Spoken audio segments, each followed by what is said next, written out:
the Hood Champion Boxing and Sports. And boxing, you find a way to win or you find a way to lose. Terrence Crawford looks like he's going to be getting a fight with Errol Spence. They just got some things they're going to have to sort out. Errol Spence people and Terrence Crawford's people have to have a conversation. Biggest issue I see is going to be the purse split, which to me, Terrence Crawford needs to just humble himself, take that 80-20, and get the fight going. Get in there, clip Errol Spence, and move on, if he can do it. The problem is this, right? A lot of experts, a lot of fans, first of all, I'll say this. The consensus is this is the fight to make in the welterweight division. Errol Spence, Terrence Crawford.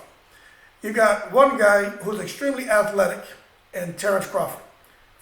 Southpaw, orthodox, can do everything. Fight on the inside, outside, high IQ, can get hurt, hide when he's hurt, come back, punish you, get you out of there. He's mean. The man is like a damn honey badger.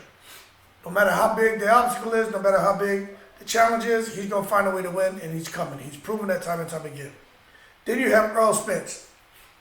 Athletic, not as athletic as Terrence Crawford, but as far as skill set, he has the more polished set of skills. As far as work rate, Errol Spence has the higher work rate. The more accurate puncher may have to be Crawford. He's very selective, and he has a very particular punch selection, and he doesn't waste punches. It's like in basketball. If you're going to drive to the hole, every dribble should have a purpose. With Terrence Crawford, every one of his punches have a purpose. With Errol Spence, all of his punches have a purpose, but some of that is just to blind you, to get you moving, get you out of place. Then he comes in behind it with the big shot to the head, body up and down, using angles. Errol Spence does amazing stuff in the ring. But I feel that Terrence Crawford is going to be able, first of all, it's not an easy fight. It can go either way. It's whoever who can impose their will, impose their strategy. But I think Crawford has enough legs to back out half a step out on the angle, get the left hand in, get the right hand in, and whatever stance Terrence Crawford chooses to fight in, that's where he's going to fight most of the fight. When he goes southpaw, he normally doesn't change. If that's not working, he'll fight right-handed. But sometimes when he's changing stances, that's where he has problems. Errol Spence isn't changing from left to right hand. Errol Spence is a southpaw, he's fighting southpaw. The big weapon against the southpaw is the right hand. I can't see Crawford deciding to fight Errol Spence in the southpaw position the whole fight. He's going to be able to move and get into those positions and angles to let that right hand go and the hook. Terrence Crawford loves to throw that straight left and then step back or step out on an angle and then throw that right hook. And when he throws that hook, he throws it with some sauce. He throws it with some Ike Turner on there. And if he lands that, he hurts everybody with it. Can't see that being any different for Errol Spence if he lands it. The problem is, can he get beyond the Errol Spence work rate, the Errol Spence just breaking you down, and Errol Spence obviously has extremely heavy-handed, and that's why you see these guys' faces change and their bodies change and they just wilt and collapse. And can he do that to Terrence Crawford? But some experts are saying this, that Terrence Crawford is no more than a Roy Jones Jr. As long as he can maintain his athleticism and his legs, he will go on and continue to be a force in boxing, and that is what can get him across the finish line against Spence and may get him a victory, whether it's decision or knockout. But then there's some people saying he's up in age and the legs go sometimes unannounced. On fight night, you just see that sometimes the legs are gone. And they say Roy Jones Jr. is one of those guys. They say Roy Jones Jr. didn't have a true skill set. He was a very athletic boxer. He could box, but it was more of his athleticism that gave him an advantage. When he lost his legs, he started getting knocked out and getting his ass whipped. I don't know if I agree with that, but I do feel that Roy Jones' strongest attribute was his athleticism and those legs, able to get in and out, and his reflexes. Terrence Crawford does have a lot of those attributes. But to say that Terrence Crawford doesn't have no true skill and comparing him to RJ, I just think that's quite offensive. Roy Jones Jr. had a very sound skill set. He wasn't the type of fundamental boxer that just throws a jab, hook, basic boxer. He did things that most people can't do because he just natural, like God-gifted talent, man. So to come and say because he was extremely athletic, he didn't have true skill, that's a foul. That's not right. So now to come and say Terrence Crawford has no true skill, he's just athletic. Roy Jones Jr. is more athletic than Terrence Crawford. Roy Jones Jr. was a freak.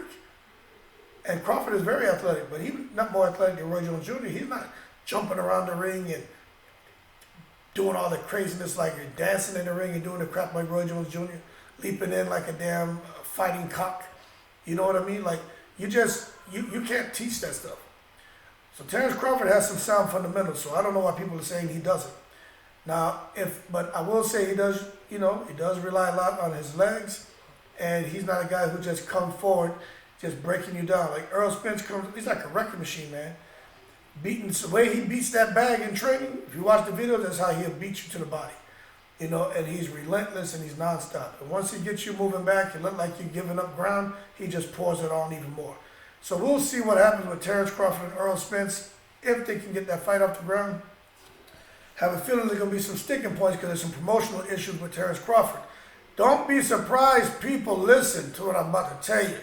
If Keith Thurman somehow wiggles his way into a fight with either Crawford or Spence, do not be surprised, because outside of Crawford, who's there? Outside of Crawford, who's there for Spence? Outside of Spence, who's there for Crawford? Who's there? Danny Garcia? Nah, that ain't the fight to make. Spence already fought him. Porter, he's retired. The only person that Crawford hasn't fought, Spence hasn't fought, is Thurman. So if I was Crawford, I would snatch up Thurman and knock him out. Now, if you watch my videos, you know I speak highly of Keith Thurman. I just feel that he's gone on something extremely beautiful, marriage, a child, and as a result, he put boxing on the back burner, which is the right thing. Your family comes first. But as a boxer, you can't skip a year, 2 years. You can't not train for 8 months and then decide you're going to come back in and be the same. You just can't do that, man. I go out there now, man. My age doesn't matter. And I'm showing my sons, how to throw combinations and importance of footwork and getting your weight behind your punches. And then I'll go to show them. And I know here what I want to do, but it doesn't come out the way it used to. I'll put it to you like that. And with a guy like Keith Thurman, who's still somewhat in his prime, but he's taking time off, you watching the ring. It's like he has to think too much. Before, everything just flowed naturally. It's not like that. He's in there like thinking, and sometimes, that gets him in trouble. That's why he's getting hit more than what he used to. It doesn't come naturally, man. Like, you have to be able to do things instinctively. That comes through consistently training. So, but don't be surprised if Thurman doesn't somehow get his way into a fight with Crawford or Spence. Because the promotional issues and that split is going to be a problem. I'm telling you. Crawford has pride. He's still looking at what he did at 140. But I think what's going to happen here is Thurman's going to wiggle his way into a fight. And people are going to be, a little frustrated, but you can't blame. The only person you're going to have to blame, don't take it on Thurman, you're going to have to blame these two. And Spence has every right not to come down. I say 80-20, but 70-30 is fair. I think that's fair. But don't blame Spence, because Crawford's going to want more money. He doesn't deserve more money. There shouldn't be no clause in there like the winner gets another $5 million. Nah, man. Give Crawford a flat $8 million. Everything else goes to Spence. That's fair. Spence has 3 belts. But we'll see what happens with it. But leave your comments below. Let me know what you think. I personally think Crawford is a phenomenal fighter. I would give him that edge in that fight. He's not going to stand right there and let Spence just tee off on him. Like, that's not going to happen.